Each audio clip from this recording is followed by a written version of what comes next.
네, 안녕하십니까.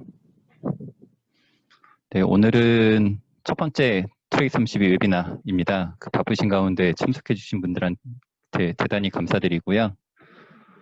첫 번째 웨비나는 파워 트레이스를 이용한 커버리지 분석. 부제 이것은 탄 코드인가 안 탄 코드인가 라는 제목으로 이제 세미나를 시작하도록 하겠습니다.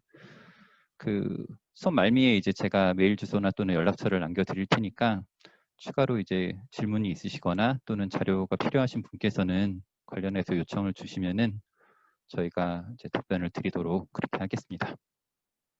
자, 그럼 바로 시작하겠습니다. 시간은 대략 한 30분 정도 생각을 하고 있고요. 목차는 이제 코드 커버리지는 무엇인지, 그다음 오늘 웨비나 중간에는 계속해서 파워 트레이스라고 하는 장비를 이용해서 측정을 시작할 겁니다. 그래서 파워 트레이스가 어떻게 되는지, 그리고 데이터는 어떻게 모으며 트레이32가 보여주는 이제 커버리지 매트릭스는 어떤 것들이 있는지, 그리고 마지막에 이제 짤막한 데모를 통해서 시연을 좀 보여드리도록 하겠습니다. 첫 번째로 이제 코드 커버리지란 무엇인가부터 간단하게 좀 말씀을 드리고 시작을 하겠습니다. 위키피디아에 보면은 커버리지에 대해서 이렇게 정의를 하고 있는데요. 첫 번째로 나오는 거는 프로그램이 얼마나 실행되었는지 그 정도를 나타낸다라고 표시가 되어 있고요. 그 다음 테스트 커버리지를 많이 올릴수록 이제 확인하지 못한 그런 소프트웨어 버그가 생길 가능성이 낮아진다 이렇게 되어 있습니다. 그리고 커버리지라고 하는 거는 이제 상당히 오래되었죠. 지금부터 거의 한 40년 전에 이제 처음으로 이제 개념이 40년이 아니라 50년도 더 전이네요. 더 전에 나온 개념이고요. 지금도 이제 소프트웨어를 테스트하는 데 인해서 많이 사용하고 있습니다. 여담으로 하나만 조금 말씀을 드리면은 커버리지라는 게 영어 사전을 찾아보면은 약간 보험의 보장 범위 같은 걸 나타낼 때도 이제 커버리지라고 하는 인슈어런스 커버리지라고 하는 이런 용어를 쓰거든요. 근데 우리가 이제 보험은 어떻게 보면 적당히 들어야지 너무 많이 들면은 어떻게 보면 이제 돈만 많이 나가고 보장이 중복되는 이런 효과가 날 수 있지 않습니까? 그래서 커버리지라는 것도 뒤에 보면은 이제 시험 정도에 따라서 이제 정도가 나눠지게 되는데 너무 이제 높은 커버리지를 선택하면은 이제 너무 공수가 많이 들어가게 되므로 그런 거를 잘 감안해서 이제 하시면 좋겠습니다. 자, 그러면 커버리지라고 하는 거는 도대체 누가 왜 측정을 하고 있느냐? 사실 커버리지라고 하는 걸 하려면은 일단은 내가 만드는 소프트웨어가 이제 안전이랑 세이프티랑 관련이 있는지 없는지가 굉장히 중요한 팩터로 나눠지게 됩니다. 그래서 자동차 쪽에서는 ISO 26262, 항공 쪽에서는 DO178, 그다음 철도 쪽에서는 EN50118 이런 식으로 각자 분야에 맞는 표준들이 다 제정이 되어 있습니다. 하지만 그 내용을 뜯어보면은 내용은 이제 대동소이하고요.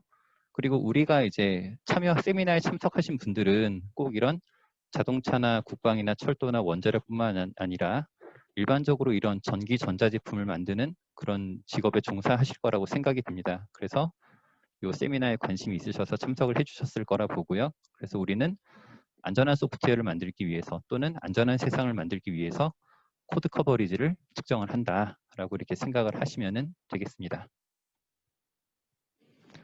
자, 그러면은 실제로 오늘 세미나를 진행하는 이 파워 트레이스라고 하는 장비가 어떤 건지 간단하게 좀 소개를 드리도록 하겠습니다. 트레이32에는 굉장히 좀 여러 가지 제품군이 있는데요. 크게 이제 저희는 두 가지 제품군으로 나누고 있습니다. 위에 거는 이제 파워 디버그라고 하는 제품이고요. 아래 거는 이제 파워 트레이스라고 하는 제품인데 보시면은 위에 거는 이제 위에 거에 비해서 아래 장비는 좀 더 부피가 한 3배 정도 커 보이고 장비의 구성도 좀 복잡해 보이죠. 그래서 위에 장비는 소스 코드를 러닝을 한다든가 변수 값을 본다든가 또는 메모리 값을 바꾼다든가 하는 식으로 JTAG 기반으로 타겟을 멈추어 가면서 디버깅을 하기 위한 도구입니다. 반면에 밑에 있는 파워 트레이스라고 하는 거는 위에 보시면은 이 파워 디버그는 파워 트레이스를 사용할 때도 기본적으로 포함이 되어 있습니다. 여기 사진을 잘 보시면은 이쪽에 파워 디버그가 이렇게 연결이 되어 있는 것을 볼 수가 있죠. 그리고 파워 트레이스의 최대의 차이점은 레코딩 기능이 있다는 겁니다. 다만 위 파워 디버그가 기본으로 포함되어 있기 때문에 고 브레이크, 그러니까 타겟을 제어하거나 변수나 메모리 값을 바꾸는 이런 기능들은 다 파워 디버그가 담당을 하게 되고요.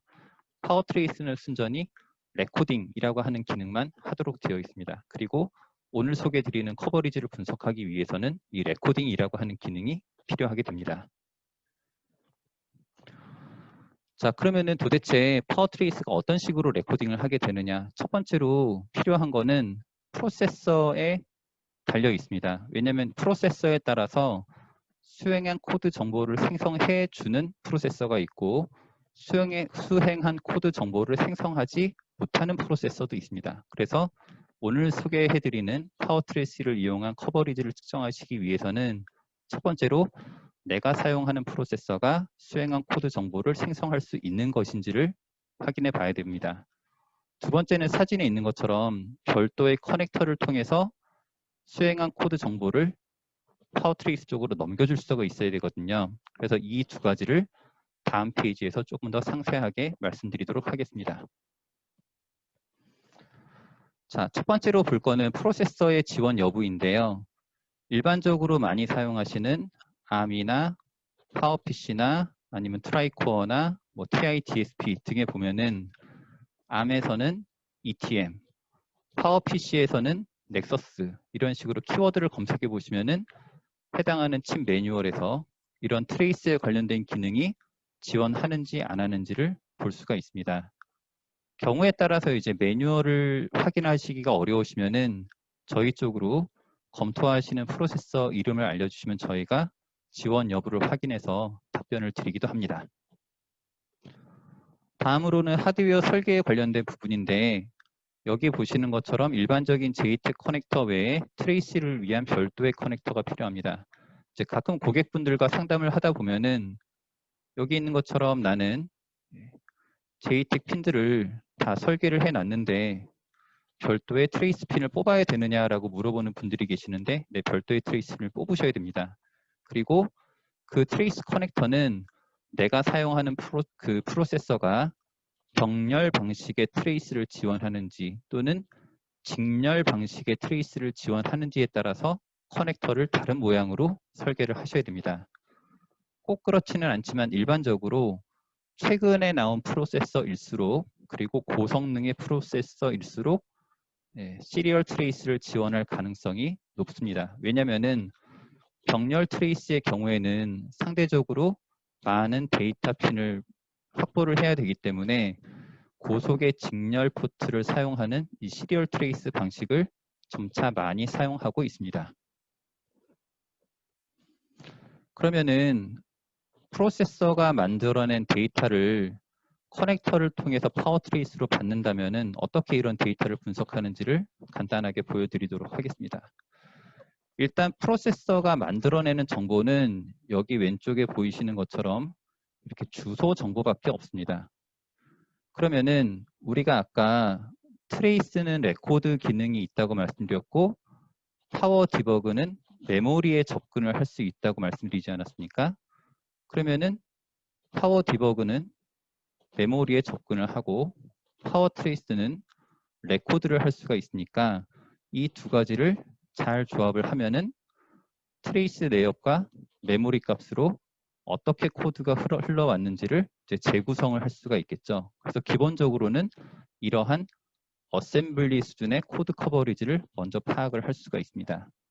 그리고 우리가 컴파일러를 빌드를 하게 되면은 항상 디버그 정보를 갖고 있는 ELF라고 하는 포맷의 파일이 생성이 되지 않습니까? 그러면은 이 ELF 포맷의 파일을 트레이32에 다운로드를 해 주시게 되면은 앞에서 나왔던 어셈블리 수준의 코드 커버리지에 추가로 ELF를 적용해서 어떤 소스 코드가 수행이 되었는지 또는 되지 않았는지 이런 여부들을 확인할 수가 있겠죠.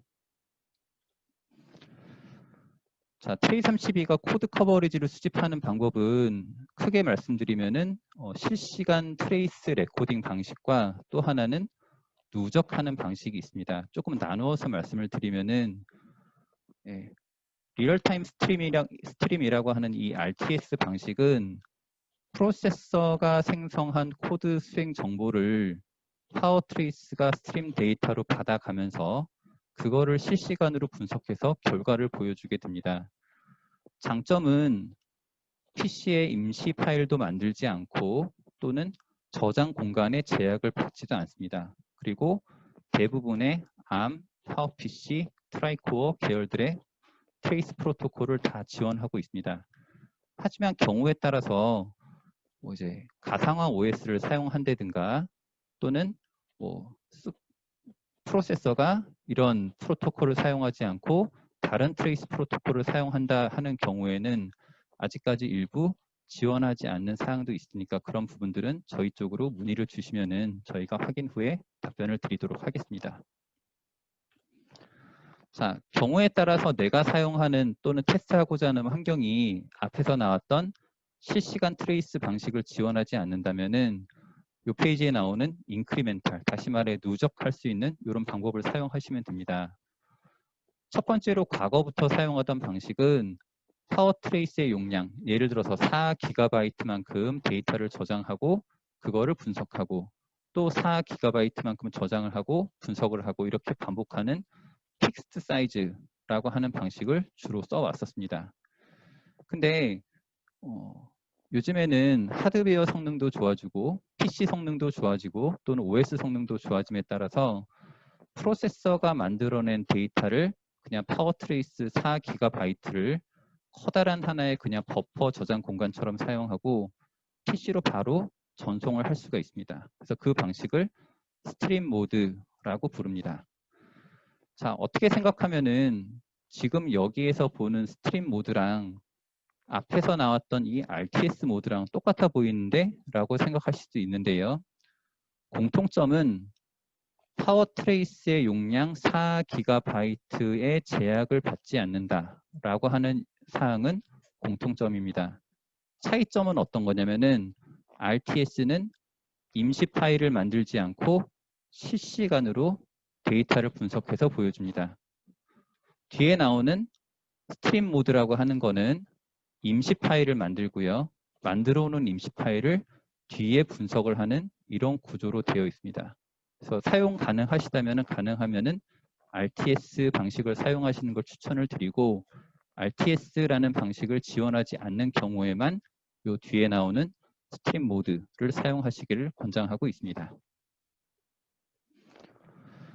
자, 그러면은 파워트레이스에서 지원하는 코드 커버리지는 어떤 방식들이 있는지를 간단하게 좀 확인을 해 보도록 하겠습니다.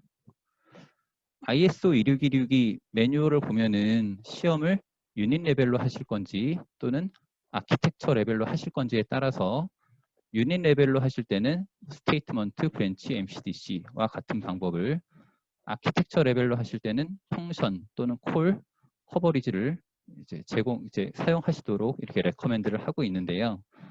트레이32는 여기서 보시는 것처럼 어셈블리 레벨, 스테이트먼트, 그다음 디시전, 컨디션, MCDC, 그 다음에 인티그레이션 레벨인 펑션과 콜 이런 식으로 다양한 방식의 커버리지를 지원하고 있습니다. 자, 그러면은 내가 도대체 어떤 수준으로 시험을 해야 될 것이냐, 간단하게 말씀을 드리면은 위에 있는 스테이트먼트가 간단한 방식이고요. 밑에 있는 MCDC 방식이 훨씬 더 어렵고 복잡한 방식입니다.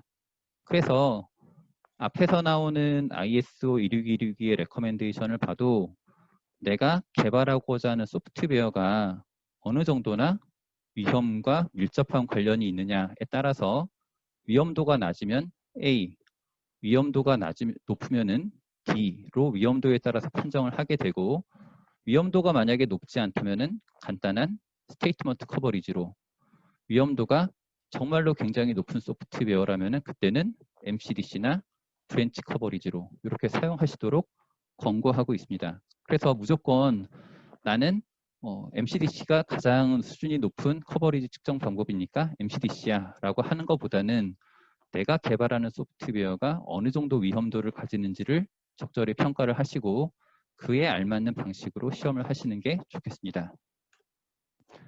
자, 예를 들어서 스테이트먼트 커버리지라고 하는 방식은 그냥 여기에 있는 if 구문이 패치, 다시 말해서 수행이 되었느냐, 되지 않았느냐를 보는 방식이 스테이트먼트 커버리지입니다. 다음에 브랜치 커버리지 또는 디시전 커버리지는 이 if 안에 있는 이 조건이 참으로도 수행될 수가 있고 거짓으로도 수행될 수가 있는데 과연 이 if 안의 조건을 참과 거짓으로 한 번씩 번갈아 가면서 시험을 다 해보았는지를 보는 것이 브랜치 커버리지입니다.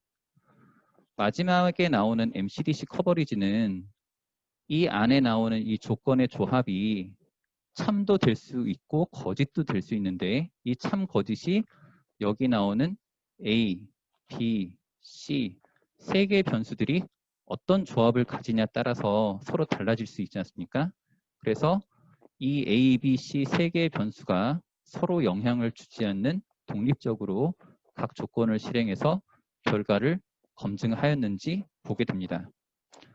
경우에 따라서는 요 A, B, C를 조합을 하면은 2의 3승이니까 총 8개의 테스트 케이스가 나올 수 있는데요. 이 8개의 테스트 케이스를 일부러 다 이렇게 수행하실 필요는 없고 어떻게 하면은 최소의 최적의 테스트만 할 수 있는가라고 하는 이런 진리표를 제공하는 이런 경우도 있습니다. 다음 아키텍처 레벨은 펑션 커버리지는 해당하는 함수가 실행되었는지 또는 되지 않았는지를 볼 수 있는 게 펑션 커버리지고요.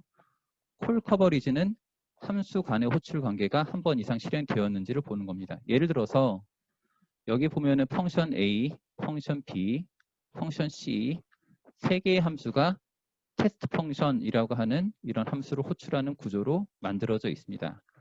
만약에 펑션 커버리지를 제가 측정한다면은 그냥 단순히 펑션 A가 테스트 펑션을 이렇게 호출한 경우에 테스트 펑션은 시험이 되었다라고 생각할 수 있겠지만은 이 나머지 두 개의 관계는 아직 검증이 되지 않은 상황이겠죠. 그래서 만약에 내가 개발하는 소프트웨어가 위험도가 그렇게 높지 않다. 그리고 통합 시험을 하는 경우에는 펑션 커버리지로 시험을 하셔도 되고요. 만약에 내가 개발하는 소프트웨어가 굉장히 좀 세이프티 크리티컬하고 그 다음에 여러 가지 관계를 이렇게 다 시험을 하는 이런 인티그레이션 테스트를 해보고 싶다라고 하는 경우에는 콜 커버리지 방식으로 시험을 하시면 되겠습니다. 자, 지금 5가지의 그 커버리지 매트릭스를 설명을 드리고 있는데 이 5가지의 커버리지 매트릭스에 따라서 또 트레이 32는 각각 필요한 조건들이 있습니다. 예를 들어서 이 밑에 걸 먼저 보겠습니다. 스테이트먼트와 펑션 커버리지를 측정할 때는 여기 있는 것처럼 ECA라는 파일이 필요 없고 나머지 3가지 커버리지 매트릭스를 사용하기 위해서는 ECA 파일이 필요합니다. 라고 이렇게 정리를 해놨는데요. 여기서 나오는 ECA라는 파일은 어떤 거냐면은 트레이 32는 코드가 어떻게 만들어져 있는지 정적 분석을 할 수 있는 기능이 없습니다. 그래서 MCDC 커버리지 같은 경우에는 조건문 안에 어떤 변수의 조합들이 구성이 되어 있는지를 알아야 되거든요. 또는 소스 코드의 구조를 알아야 되거든요. 근데 트레이 32만으로는 그 소스 코드의 구조를 파악할 수 있는 기능이 없기 때문에 트레이 32 제조사에서 Extended Code Analysis라고 하는 별도의 툴을 제공을 합니다. 그래서 사용자가 개발하고자 하는 C 파일을 이 ECA t32cast.exe라는 그 실행 파일을 통해서 ECA라는 파일을 생성을 하게 되면은 그 안에 내가 테스트하고자 하는 C 코드가 어떤 식으로 구성이 되어 있는지를 알 수가 있습니다. 그래서 경우에 따라서는 이 ECA 파일이 필요한 경우가 있습니다. 자, 앞에서 RTS를 방식과 인크리멘탈 방식에 대해서 설명을 드렸는데요. 내가 시행하고자 하는 이런 커버리지 매트릭스에 따라서 RTS를 사용할 수 있는 경우도 있고 RTS를 사용하지 못하는 경우도 있습니다. 나중에 이제 데모를 시연할 때 보면은 RTS 모드로 디시전 커버리지를 실행해도 결과가 화면에 출력되는 것을 볼 수가 있거든요. 그때 여기서 이제 RTS를 지원하지 않습니다라고 이렇게 그러니까 여기에 표기를 해놓지 않은 이유는 경우에 따라서 RTS 모드, 실시간으로 분석하는 모드는 여기 있는 ECA 파일과 코드 실행 정보를 실시간으로 계속 매칭을 하면서 분석을 해야 되기 때문에 인크리멘탈 커버리지랑 결과가 다르게 나오는 경우가 있습니다. 그래서 RTS는 스테이트먼트랑 펑션 커버리지를 사용하시는 경우에 사용하시도록 레커멘드 하고 있고요. 나머지 디시전 MCDC 콜 커버리지의 경우에는 인크리멘탈 방식을 사용하시도록 이렇게 권장하고 있습니다. 각각의 커버리지 방식에 따라서 커버리지를 만족하면은 뭐 스테이트먼트, DC 이런 식으로 표현이 되고 커버리지를 만족하지 않는 라인에 대해서는 incomplete라고 이렇게 표시가 됩니다. 자, 만약에 파워 트레이스를 쓰실 때 내가 스테이트먼트 커버리지를 얻었는데 디시전 커버리지로 다시 결과를 한번 뽑아보고 싶다라고 한다면은 시험을 다시 하는 게 아니라 커버리지 매트릭스에서 방식만 다르게 선택을 하면은 그 자리에서 결과를 다시 출력을 해서 보실 수가 있고요. 그리고 이런 커버리지 매트릭스를 내가 어떻게 선택하느냐에 따라서 똑같은 실행 결과와 똑같은 소스 라인이라도 어느 경우에는 스테이트먼트 만족했다. 또는 어느 경우에는 디시전은 만족하지 않았다. 추가로 시험을 하면은 이 라인이 이렇게 디시전도 이제 만족이 되었다라고 이렇게 표시되는 것을 볼 수가 있습니다. 이 부분은 데모에서 조금 더 보여드리도록 하겠습니다. 리포트는 PDF 형태나 아니면 HTML 형태로 제공을 하고 있고요. 만약에 이제 그 검사처에다가 전자문서 형태로 제공해야 되는 경우에는 주로 PDF로, 그리고 내부적으로 리뷰를 하시는 경우에는 주로 HTML로 사용을 하시고 계시고요. 또는 XML 형태로 기본 제공이 되기 때문에 만약에 나는 원하는 형태의 리포트가 조금 다르다라고 하는 경우에는 얼마든지 또 가공도 하실 수 있으십니다. 그럼 간단하게 좀 데모를 보여드리도록 하겠습니다. 데모 환경은 이제 파워PC 계열인 MPC 5674라고 하는 프로세서로 되어 있고요. 그다음 그 구성은 트레이32 파워트레이스 2랑 소프트웨어는 2020년 2월에 릴리즈된 소프트웨어 버전을 사용하고 있습니다. 그리고 오늘 제가 보여드리는 예제는 트레이32 소프트웨어를 설치하시면 자동으로 설치되는 이 데모 폴더 안에 예제가 다 있습니다. 그리고 이 예제는 암용, 파워PC용, 트라이코어용 3개의 코어에 대해서 예제를 제공하고 있으니까 만약에 관련된 이밸루에이션 보드를 갖고 계시면은 약간 스크립트를 수정해서 얼마든지 시험을 해보실 수가 있습니다. 자, 그러면은 데모를 보여드리도록 하겠습니다. 자, 트레이32 소프트웨어 화면은 이렇게 생겼습니다. 데모 예제를 불러다가 세팅을 해놨고요. 예를 들어서 제가 시험을 해보고 싶은 게 여기 있는 컴플렉스 if라고 하는 이쪽 코드를 좀 시험을 해보고 싶다라고 이제 가정을 해봤습니다. 여기 나오는 이런 커버리지에 대한 메뉴들은 대부분 요 위에 있는 COV라고 하는 요 메뉴를 실행하시면은 여기 매달려 있고요. 오늘도 주로 요 메뉴를 몇 가지를 선택을 해가면서 이제 보여드리도록 하겠습니다. 첫 번째로 보여드릴 거는 아까 이제 트레이스 데이터를 수집하는 방식의 인크리멘탈이라는 방식이 있고 RTS라는 방식이 있는데 그게 각각 어떤 차이가 있는지를 한번 보여드리도록 하겠습니다. 자, 예를 들어서 제가 여기 있는 128번째 라인까지 코드를 실행했을 때 커버리지가 어떻게 나오는지를 보고 싶습니다. 여기 지금 브레이크 포인트를 걸어서 제가 코드를 실행을 했거든요. 그러면은 코드 실행한 내역이 이렇게 트레이스 버퍼 안에 쌓이게 되죠. 그리고 이 안에는 최근에 어떤 코드들이 실행되어 있는지가 쭉 이렇게 소스 코드랑 어셈블리로 쌓여 있게 됩니다.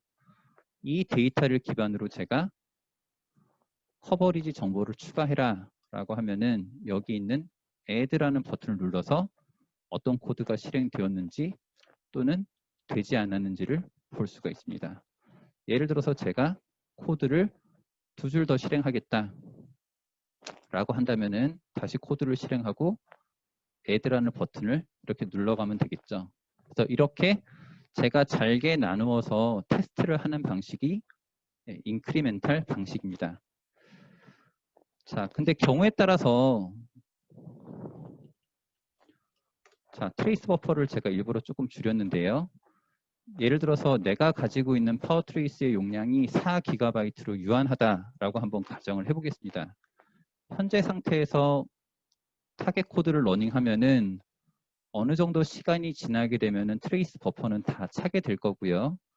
여기 있는 모드를 내가 어떤 모드로 선택했느냐에 따라서 앞에 데이터는 이제 사라지게 됩니다. 그러면 원래 내가 보고자 하는 코드 커버리지 데이터는 사라져 버리니까 데이터를 놓치게 되지 않습니까?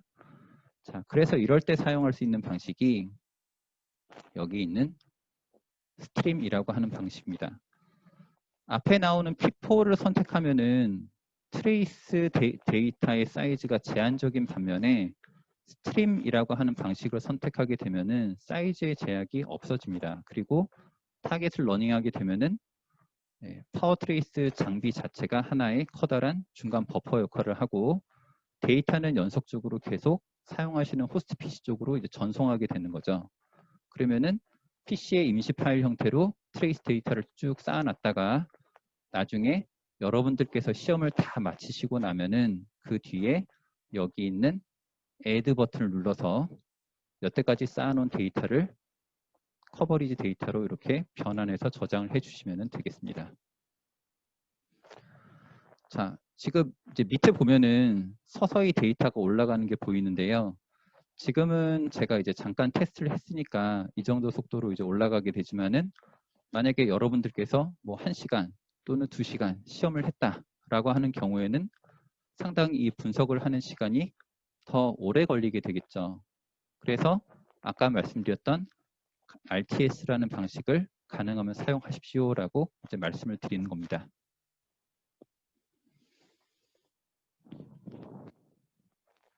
그러면 이번에는 RTS라는 방식을 한번 적용해 보도록 하겠습니다. 자, RTS 창에서 뭐 별다른 거 없이 그냥 ON이라고 하는 버튼만 눌러주시면은 알아서 이제 RTS 방식으로 전환이 되게 되고요.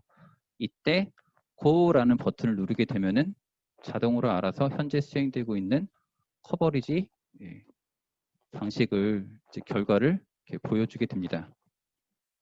그리고 만약에 아까 이제 스트림 방식이나 또는 그 P4 방식에서 사용했던 것처럼 타겟 러닝을 멈추고 다시 add를 누르는 게 아니라 이미 실시간으로 들어오는 트레이스 데이터를 분석을 맞춰서 결과를 다 여기 보여주고 있기 때문에 여러분들께서는 별도로 다시 분석을 하실 필요가 없겠죠. 그래서 분석 시간을 줄이기 위해서 또는 임시 파일을 만들지 않기 위해서 RTS라는 방식을 사용하시도록 권장을 해드리고 있습니다.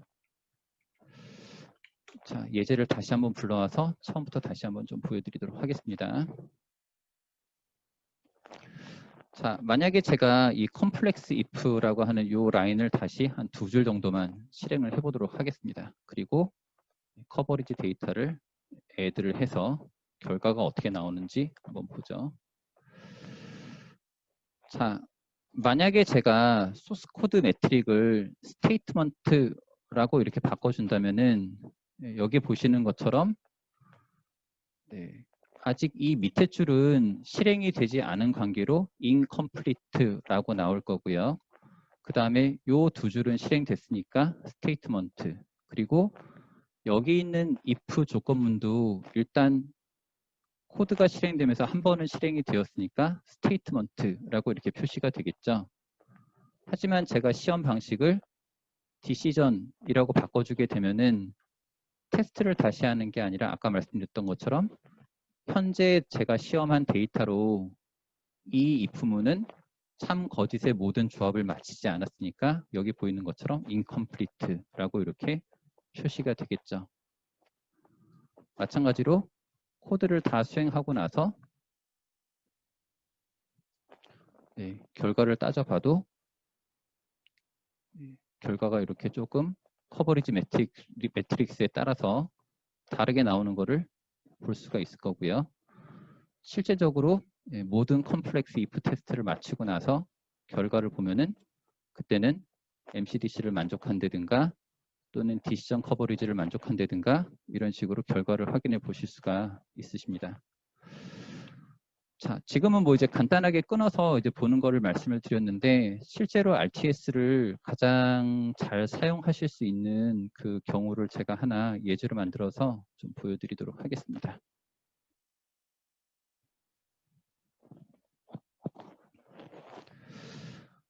자, 일단 실행 그 커버리지 매트릭스는 스테이트먼트로 해놨고요. 그 다음 실시간 트레이스를 받기 위해서 RTS 모드를 켜놨습니다. 그리고 타겟을 러닝 시키겠습니다. 네. 그러면은 트레이스 데이터를 받아가면서 그때그때 어떤 코드가 실행되고 되지 않았는지를 바로 이렇게 볼 수가 있거든요. 그리고 여기 있는 유저 스위치 체크라고 하는 이 코드는 외부에서 들어오는 어떤 하드웨어 시그널에 따라서 해당하는 각각의 라인이 이제 실행되도록 이렇게 만들어져 있습니다. 대부분의 이런 커버리지 시험을 하실 때는 여러분들께서 기능 시험도 해 가시면서 커버리지가 어떻게 나오는지 이런 거를 동시에 보시기를 원하시거든요. 그래서 만약에 제가 외부에 있는 힐 장비나 아니면 뭔가 동적 시험을 위한 테스트 장비 또는 테스트 프로그램이나 스크립트 같은 걸 미리 만들어 놨다가 각각의 이런 코드 루틴을 차례대로 타도록 만들어 준다면은 제가 여기 있는 코드를 한 줄씩 타도록 외부에서 입력을 한번 줘 보겠습니다. 스위치 2번을 한번 눌러 볼 거고요. 그러면 여기 코드가 실행된 걸 볼 수가 있죠. 여기뿐만 아니라 이 전체적인 결과에서도 제가 이제 코드를 실행하면 이렇게 바로바로 업데이트가 되는 걸 볼 수가 있습니다. 그리고 그때도 마찬가지로 커버리지 매트릭스를 바꿔가면서 어떤 코드가 실행되었는지를 이렇게 볼 수가 있겠죠. 그래서 파워트레이스의 가장 큰 장점은 제가 별도의 동적 시험을 위해서 코드를 삽입하지 않고 프로세서랑 하드웨어만 지원된다면은 테스트 시나리오에 기반해서 이렇게 동적 시험을 실시간으로 하실 수가 있고요. 이 동적 시험을 하시는 와중에 별도로 뭐 이런 것도 가능하죠. 예를 들어서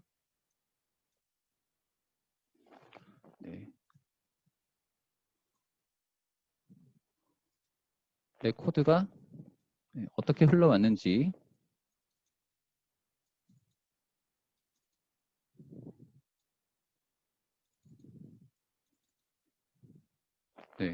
요 왼쪽에 있는 거는 이제 함수 이름이고 오른쪽에 있는 게 이제 시간 정보로 보시면 되겠는데요. 시간이 흘러감에 따라서 내 코드가 어떻게 흘러왔는지 이런 것도 보실 수가 있고요. 또는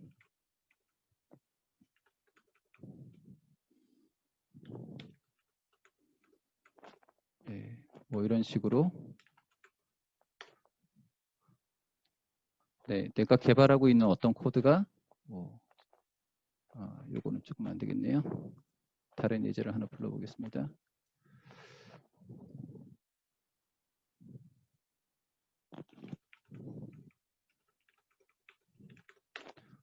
뭐 이런 식으로 보면은 내가 보드를 운영할 때 어떤 코드가 가장 CPU를 많이 점유하고 있는지 또는 내 CPU는 어느 정도나 일을 하고 있고 어느 정도나 쉬고 있는지 이런 것들도 커버리지 측정을 하면서 한꺼번에 다 측정을 할 수가 있겠죠. 그래서 이 내용은 다음번 웨비나를 진행을 할 때 조금 더 소개를 드리도록 하겠습니다.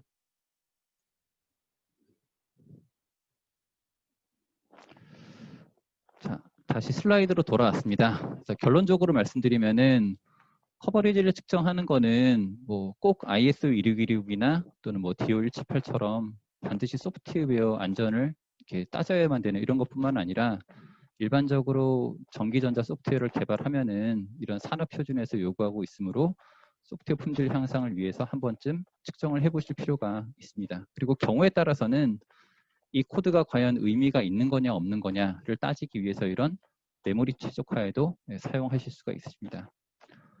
파워트레이스의 코드 커버리지 측정 방식이 가지는 다른 여타의 방법에 비해서 가지는 가장 큰 방법은 코드를 삽입하지 않기 때문에 별도의 오버헤드가 없이 실시간으로 타겟 코드 그대로 커버리지를 측정할 수 있다라고 하는 데 있습니다. 다만 트레이스 적용을 위해서는 앞에서 말씀드렸다시피 프로세서가 지원을 해야 되고 커넥터가 설계가 되어 있어야 되기 때문에 이 부분에 대한 것은 개발 초기에 조금 고려를 해 주셔야 되겠습니다. 그리고 커버리지 측정뿐만 아니라 디버깅이나 프로파일링 개발 전반에 활용하실 수 있으니까 어떻게 보시면은 시스템 레벨에서 통합 시험을 할 때 가장 잘 활용할 수 있다라고 이렇게 말씀을 드릴 수 있겠습니다.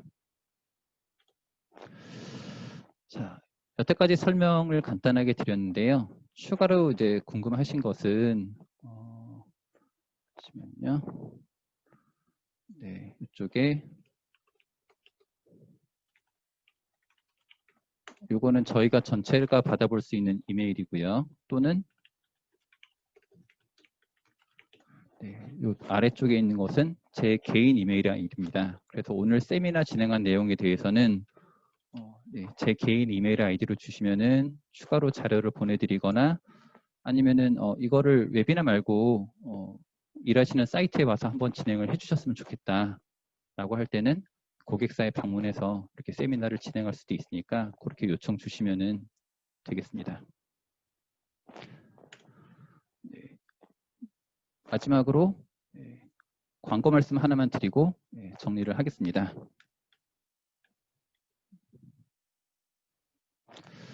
네, 저희가 이번 달에 좀 특정 섹터 기준으로 이제 견적만 물어보시면은 스타벅스 기프티콘 2장을 드리는 견적 묻고 더블로 가 이벤트를 진행한 적이 있었는데요. 아직까지 이제 참여를 안 해주시는 고객분도 계시고 해서 이번 이제 웨비나를 통해서 간단하게 광고를 드리고요. 오늘 소개해드린 요 트레이 32 제품이나 아니면 저희가 소개해드리는 DT10이라고 하는 이런 코드 삽입 방식의 동적 시험 도구도 있습니다. 그래서 관련해서 소개 자료를 요청하시든지 아니면 견적을 요청하시면은 저희가 스타벅스 기프티콘 2장을 보내드리도록 하겠습니다. 견적을 문의하실 때는 저희 홈페이지거든요. 그래서 트레이32.com에 견적 문의라고 하는 버튼이 있습니다. 그래서 이쪽으로 들어와서 견적 문의 주시면은 해당하는 고객사 담당자가 빠른 시간 안에 답변 드리도록 하겠습니다. 자, 오늘 첫 번째 웨비나는 이렇게 정리하겠습니다. 바쁘신 가운데 참석해 주셔서 감사하고요. 아까도 말씀드렸다시피 추가로 궁금하시거나 아니면 자료 요청은 아래에 나오는 이메일 주소로 연락 주시면 감사하겠습니다. 네, 오늘도 좋은 하루 되십시오.